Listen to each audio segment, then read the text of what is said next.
Kamusta mga idol? PBA update muna tayo.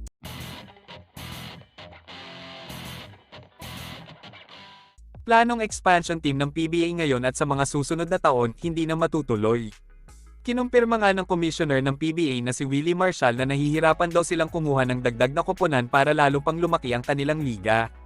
Mismo ang PBA board na nga daw ang nagbigay ng instruction sa kanya para kumbinsihin ang mga bagong koponan na gustong sumali sa liga. Sinabi ni Marshall na madami na daw siyang nakausap na kumpanya na interesadong pasukin ang magulong mundo ng PBA pero bandang huli bigla na lang daw silang nagsisi at rasan.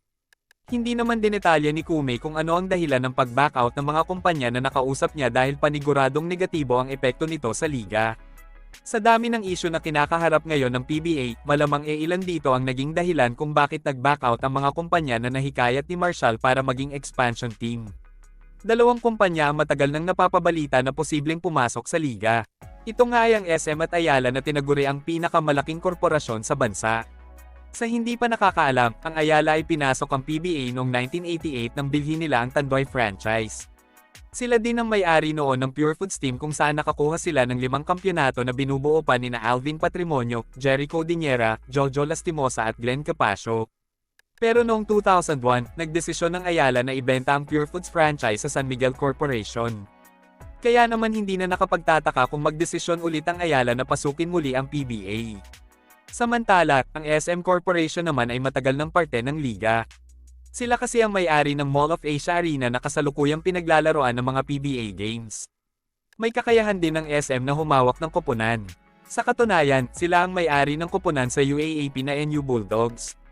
Kaya naman sinasabi ng mga basketball fans na ang SM at Ayala ang may kakayahang tapatan ng SMC at MVP na naghahari ngayon sa PBA.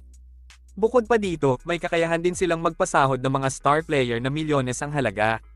Ito kasi ang madalas na nagiging issue sa mga expansion team mga idol. Ang maximum salary cap kasi ng mga superstar sa PBA ay 420,000 pesos kada buwan pero hindi naman daw ito nasusunod ayon sa mga source. Ito ang matagal ng problema ng expansion team kagaya ng Blackwater at Terra Firma. Hindi kasi nila kayang mag-sustain ang kanilang mga superstar dahil wala silang kakayahan na bayaran ng mga player nila ng higit pa sa salary cap na 420,000 kada buwan. Bagamat hindi na isapubliko ni Willie Marshall ang mga kumpanya na gustong pumasok sa kanilang liga, panigurado na ang mga kumpanyang nakausap niya ay mga walang kakayahan na tapatan ng pasahod na binibigay ng SMC at MVP teams. Hindi man natupad ang pangarap nila na magkaroon pa ng expansion team, sinabi ni Marshall na pagtutuunan na lang daw nila ng pansin ang TV coverage at madami pang out-of-town games. Sobrang kumonti na kasi ang nanunood ng actual games sa PBA dahil sa hindi maayos na coverage. Kaya naman madami ang nagsasabi na nilalangaw na ngayon ang mga laro sa liga.